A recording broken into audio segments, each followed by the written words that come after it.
Ready Srinivasu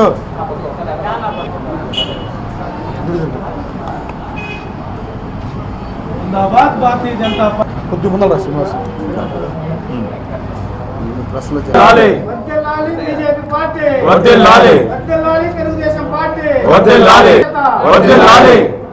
Ramanjali గారి నాయకత్వం, రామాంజలి గారి నాయకత్వం.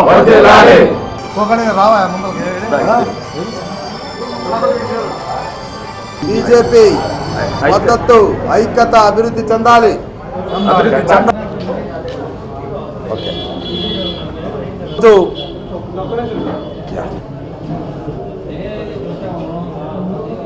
ఈరోజు ఆంధ్రప్రదేశ్లో ఏ గ్రామం వెళ్ళినా, ఏ ఇంటి తలుపు తట్టినా ప్రతి ఒక్కరూ మాట్లాడే మాట వైసీపీ పాలనలో జగన్మోహన్ రెడ్డి 10 రూపాయలు చేతికిచ్చి 100 రూపాయలు లాక్కుంటున్నాడు అన్నటువంటి మాట గట్టిగా వినబడుతుంది.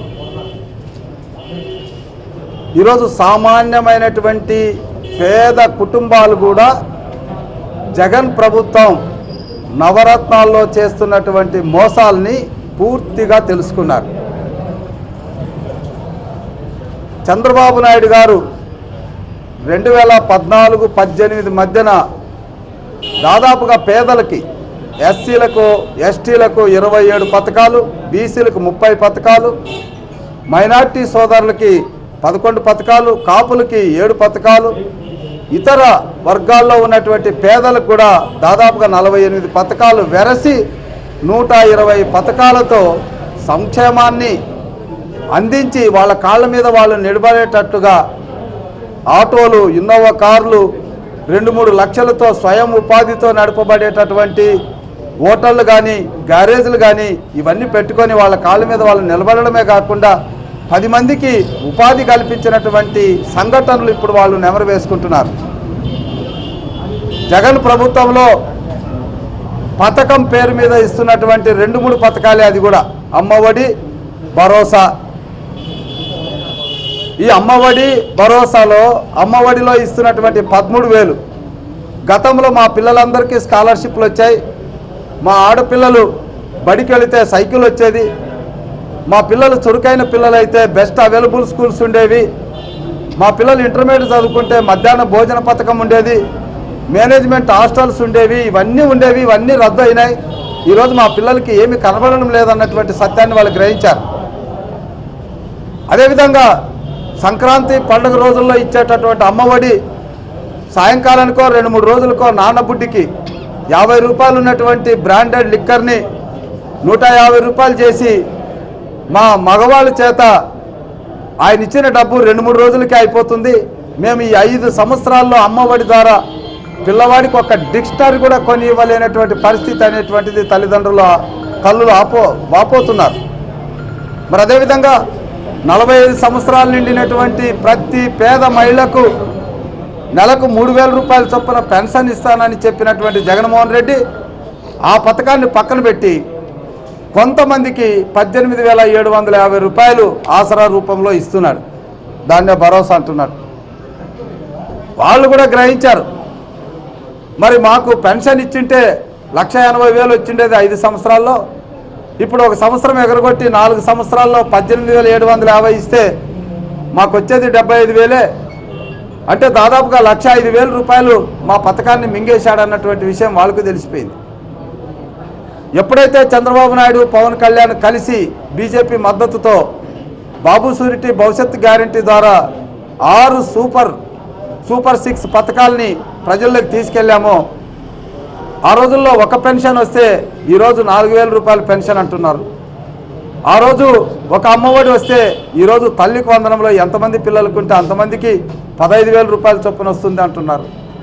ఆ రోజు ఒకరికి పెన్షన్ ఇస్తే 45 సంవత్సరాలు నిండిన తర్వాత ఆ పెన్షన్ కూడా ఇవ్వకుండా ఏదో భరోసా కార్యక్రమం చేపడితే ఈరోజు ప్రతి 18 సంవత్సరాలు నిండిన ప్రతి మహిళకు ఇంట్లో ఎంతమంది మహిళలు ఉంటే అంతమందికి నెలకు 1,500 రూపాయలు కానీ సంవత్సరానికి 18,000 రూపాయల చొప్పున మరి ఆడబిడ్డ నిధి కింద వస్తుందన్నటువంటి సత్యాన్ని గ్రహించారు. అదేవిధంగా చంద్రబాబు నాయుడు గారు ఆ రోజు 2,000 రూపాయలు నిరుద్యోగులకి భృతి ఇస్తే ఆ రోజు 6 లక్షల ఉద్యోగాలు కల్పిస్తే ఈరోజు ఉద్యోగాలు లేవు, భృతి లేదు, కనీసం మా భవిష్యత్తు అంధకారమైందన్నటువంటి సత్యాన్ని యువత గ్రహించారు. మరి ఈరోజు చంద్రబాబు నాయుడు పాలన తిరిగి వస్తే 3,000 రూపాయలు మాకు సహాయం అందుతుంది నెలకు. అదేవిధంగా లోకేష్ బాబు గారు ప్రవేశపెట్టిన 20 లక్షల ఉద్యోగాలు మాకు అందుతాయన్నటువంటి ఆశతో ఎదురు చూస్తున్నారు. వ్యవసాయ కూలీలు మేము కూడా మరి కౌలు రైతుగా గుర్తించి మాకు కూడా 20,000 రూపాయలు వస్తుందని ఆశపడుతున్నారు.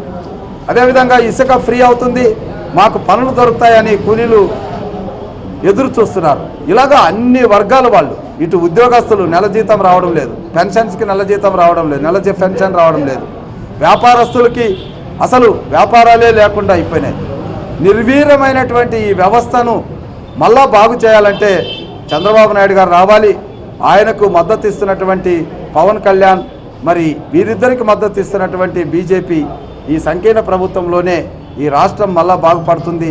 రాజధాని పునర్నిర్మాణం అవుతుంది, మరి పోలవరం పూర్తి అవుతుంది, మరి ఉద్యోగాలు వస్తాయి యువతకు, మళ్ళా మహిళలకు డాక్రా సంఘాల ద్వారా పూర్వ వైభవం వస్తుందన్నటువంటి ఆలోచనతో అందరూ ఎదురు చూస్తున్నారు. ఈ రేపు 45 రోజుల్లో జరగబోయే ఎన్నికల్లో పూర్తిగా వైసీపీకి వ్యతిరేకంగా ఓటు వేయడానికి సిద్ధంగా ఉన్నారు.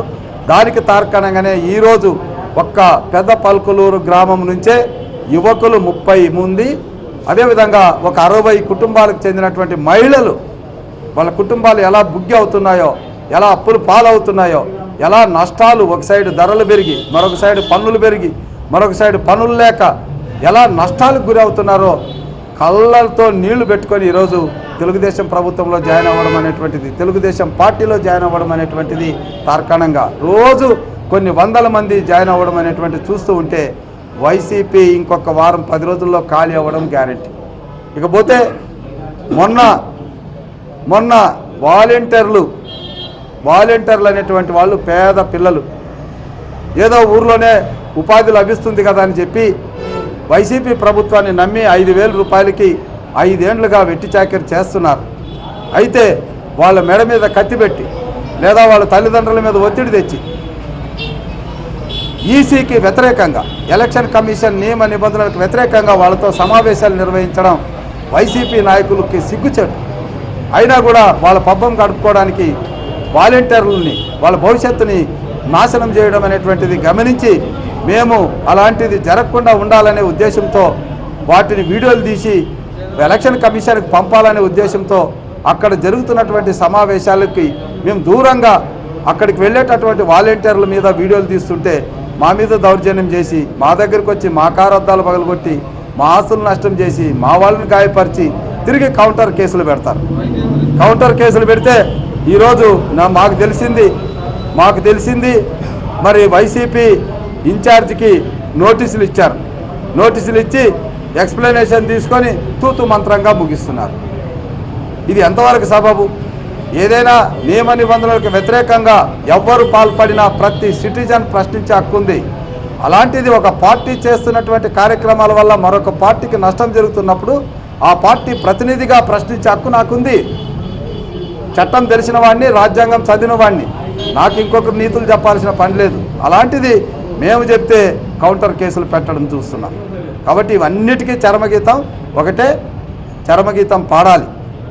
చరమగీతం పాడే రోజులు దగ్గరలోనే ఉన్నాయి. ప్రతి ప్రజలు కూడా, ప్రతి కుటుంబం నుంచి ఈరోజు వేలాది మంది తండోపతండాలుగా తెలుగుదేశం సంకీర్ణ ప్రభుత్వాన్ని మద్దతు ఇస్తున్నారు.